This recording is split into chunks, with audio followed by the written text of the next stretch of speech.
What's up everybody, Chris from Full Steam Designs. Today I'm going to show you how I made this awesome hanging bench.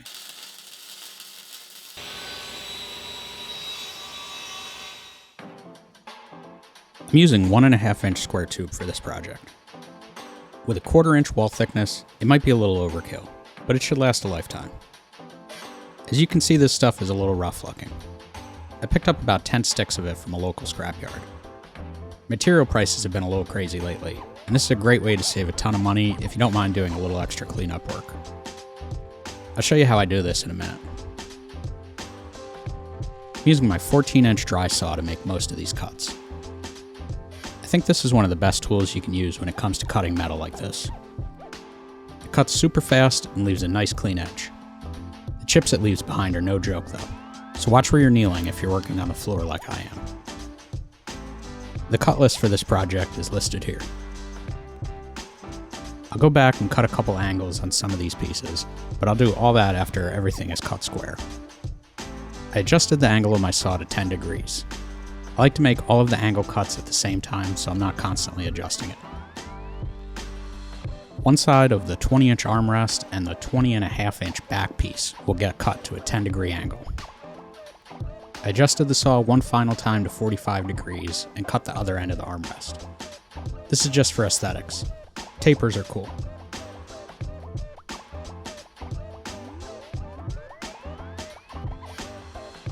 I also wanted to taper the ends of the two 66-inch rails.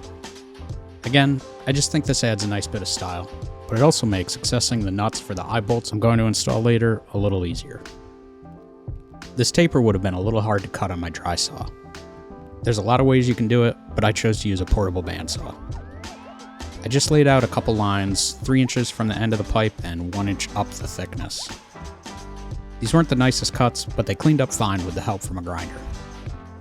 Usually I like to do this stuff outside. I especially like to stay away from my lathe and mill when grinding. In the future, I'll probably hang some plastic sheets to use as a makeshift grinding area. I used my Eastwood Contour SCT to help remove the rust. This Scotch-Brite wheel made quick work of it and left a nice finish. You could also do something like soaking the pieces in vinegar or rust remover. The last step before assembly is to chamfer any of the edges that will get welded. My welding table was a little buried, so I just used a piece of plywood on these sawhorses.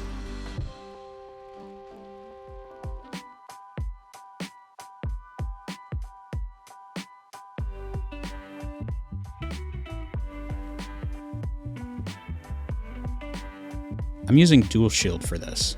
It's something new I've been experimenting with. It uses a combination of flux core wire and shielding gas. So far it seems to be working well. I'm able to get a lot of penetration and a nice flat bead. It also seems to work really well on the stuff I don't spend enough time cleaning.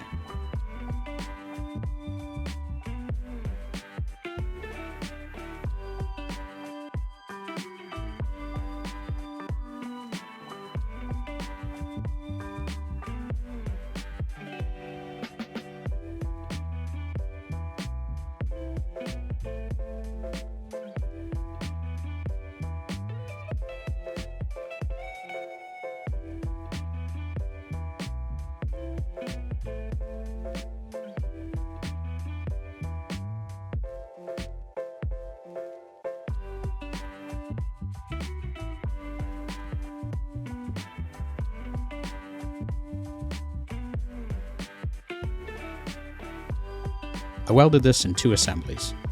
I did the bottom first and then the back. Then I came back to the bottom assembly and cleaned off the welds on the top of the frame.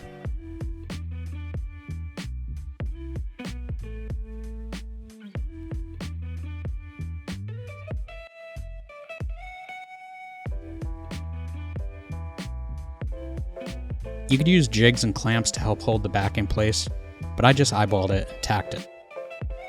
When I was happy with everything, I welded it on solid.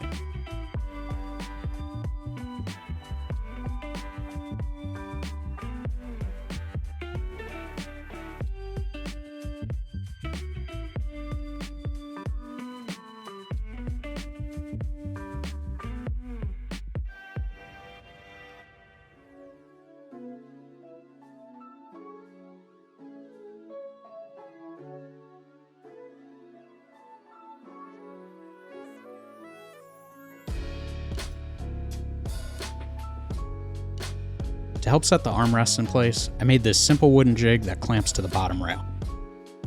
It holds the armrest parallel to this rail and sets it at a height of 10 inches.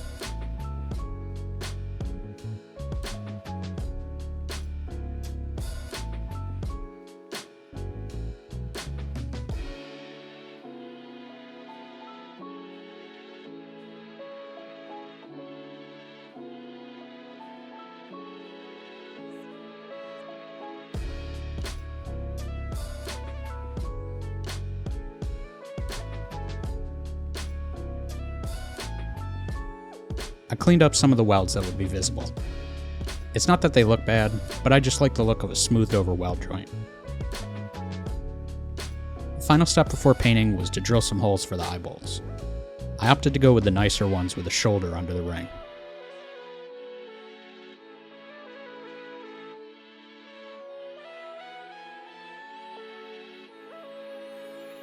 If you guys saw my last video, you probably know about my passion for hot rods.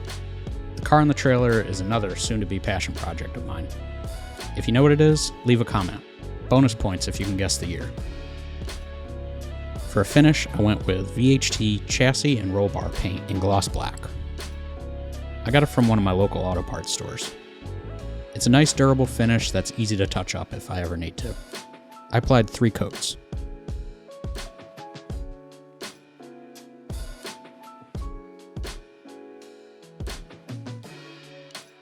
While that was drying, I got started on the wooden slats.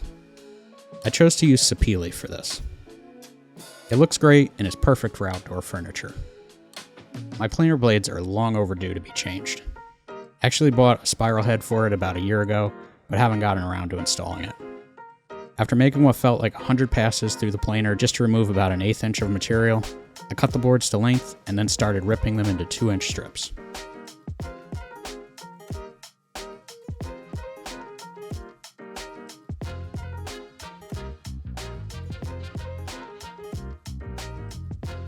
For the most part, everything here went as planned, but I did notice that these boards had a lot of internal stresses. After doing some research, it sounds like this is pretty common with sapele. If I got to a point where it didn't feed through my table saw smoothly, I just stopped the saw and came back from the other side. A safer option might have been to use my bandsaw.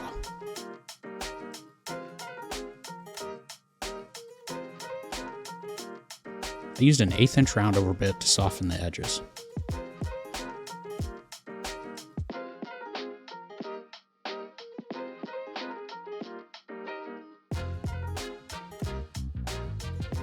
I trimmed off the end of each board and used the same roundover bit here.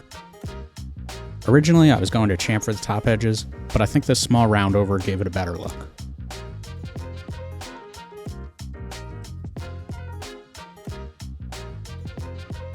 To help drill the holes, I made a jig for my drill press.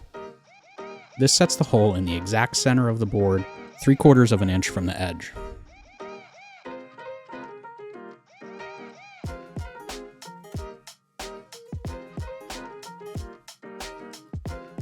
To do the middle hole, I just marked the center of the boards lengthwise and removed the side of the jig.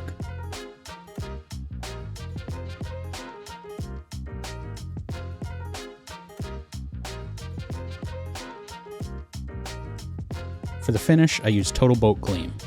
This will help protect the boards against the weather and UV rays. After applying a light coat, I came back with a dry brush and smoothed everything out.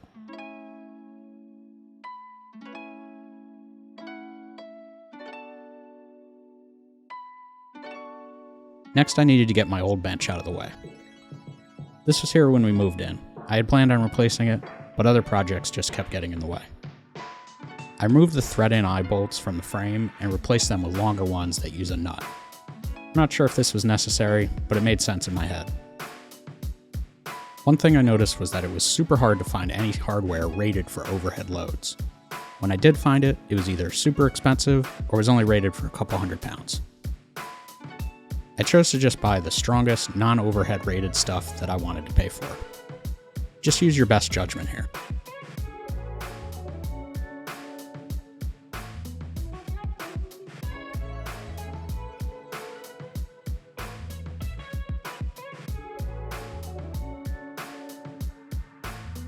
Another thing I discovered was that the larger rings that I bought to connect everything together didn't fit the 1/4 inch chain. Also, the smaller 1/4 inch rings wouldn't fit the larger eye bolts. I ended up having to use multiple rings at these points.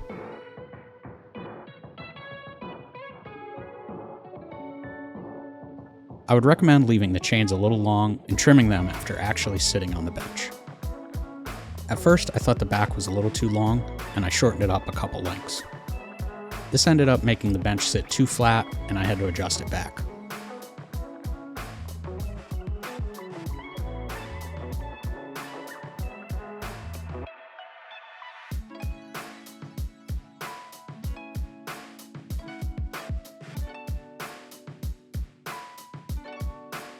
I estimated that I would need the boards to be about a 1/2 inch apart. I made a couple different size spacer blocks to help set the gap between the boards. I checked them and found which one gave me the best layout. In a perfect world, you could probably measure the length of the frame and the width of the boards, but I prefer just to eyeball it and use referential measurements. Either way, start from the board closest to the outside edge to make sure it's placed perfectly, and work back from there. I'd hoped to be able to use these combination bits that drill and tap the hole. That didn't go as planned though. As soon as I hit the threads, the bit shattered. I managed to get it out by shattering it with a couple punches. I was able to get some cheap cobalt drills and tool steel taps from my local Granger. This was a slow process, but I managed to do all of the holes with only one drill and tap.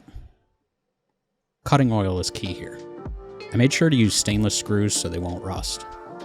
If I ever need to refinish the boards, it would be easier just to remove them.